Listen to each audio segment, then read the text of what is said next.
Hello everyone, this is Noble's Insights, and today I'm going to discuss things confident people don't feel the need to explain. Things they don't feel the need to explain too much. Let's get into it. I used to think confidence was about always knowing what to say. Now I think the most confident thing you can do is to stop explaining yourself.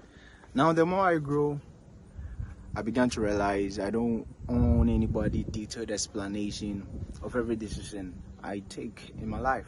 And I'm not saying you shouldn't take responsibilities and actions for what you do, or you shouldn't communicate about it.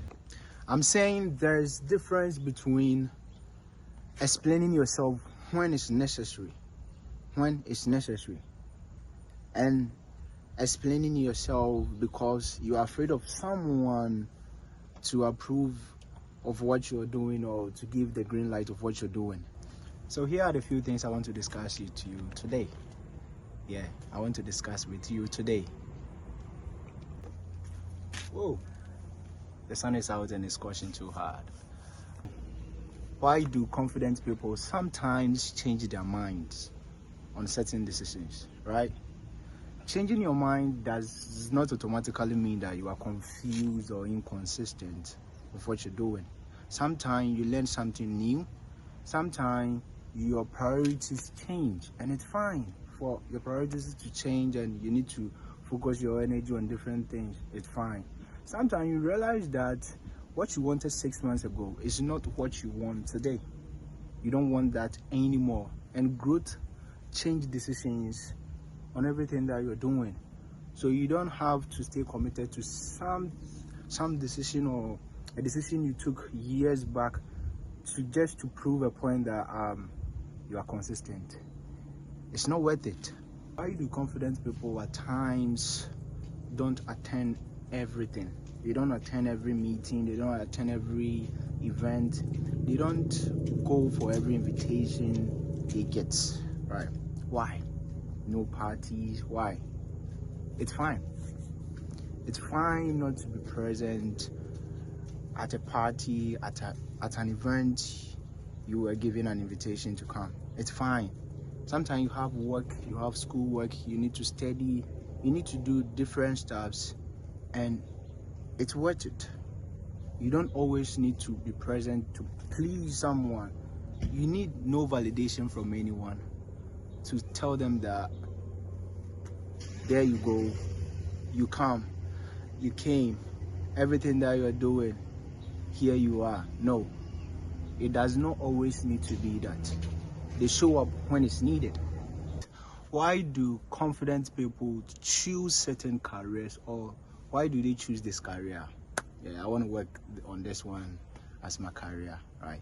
Most of the confident people that you know, they have distinguished careers. Maybe you never imagined they were going to do that, right? Why do they do that? This is very important.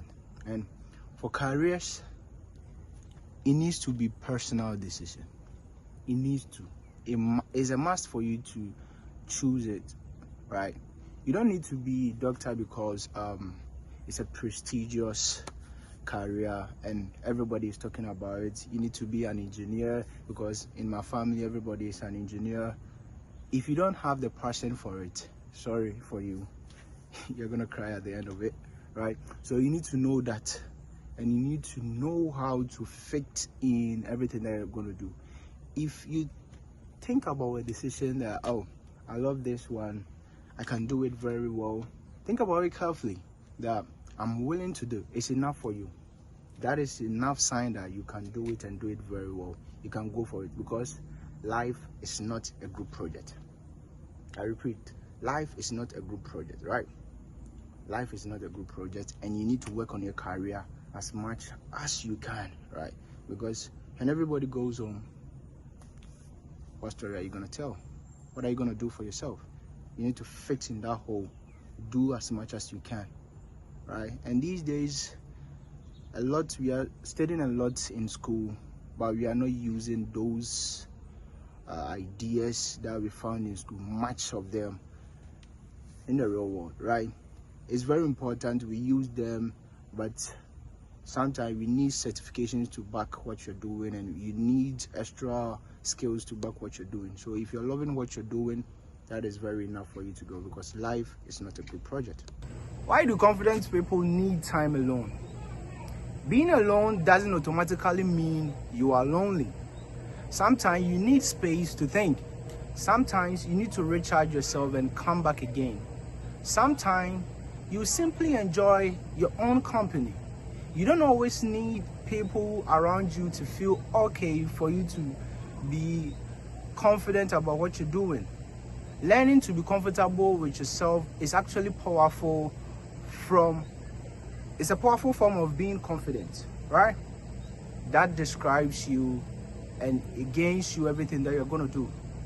So being lonely is one key aspect of staying confident.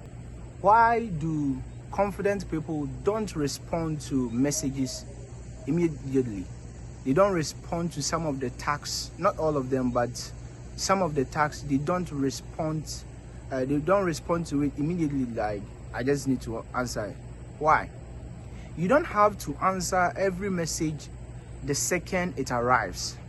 People have responsibilities and you need to understand that.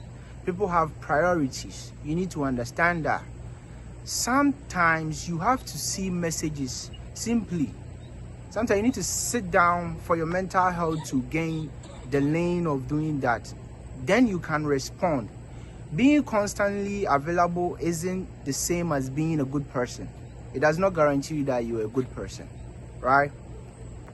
Why do confident people have boundaries? In fact, every person in life needs to have boundaries. You need to have one, or boundaries. There are a lot of boundaries you need to have in life. And at the this last one is probably one thing normally I struggle with, but not most. I'm still working on myself to do things I want to do right. Sometimes you have to say, I can't do that. You have to say that I can't do that. I don't feel comfortable with that. I need some space. This doesn't work for me. And you don't always need to have a paragraph after explaining everything that this is the reason why I'm saying no, this is the reason why I'm not doing this. You don't. Of course, confident people confidence doesn't mean that being rude. It doesn't mean being rude. Don't mix that word together that being rude makes you confident. No, it doesn't. You can communicate respectfully that this is my boundaries. You need to understand me through that lane. But you can also have to accept someone's boundaries also. You need to accept that. So let me know under the comment section the boundaries or any other thing you think I need to add to this, or you think we need to learn about this too. So which one do you feel that you over-explain yourself to people that I am confident? Which one? About from all that I've mentioned, which one do you see yourself? You can add yours to it as well under the comment section. All right. Confident people don't over-explain themselves. So which one do you think you over-explain yourself to people?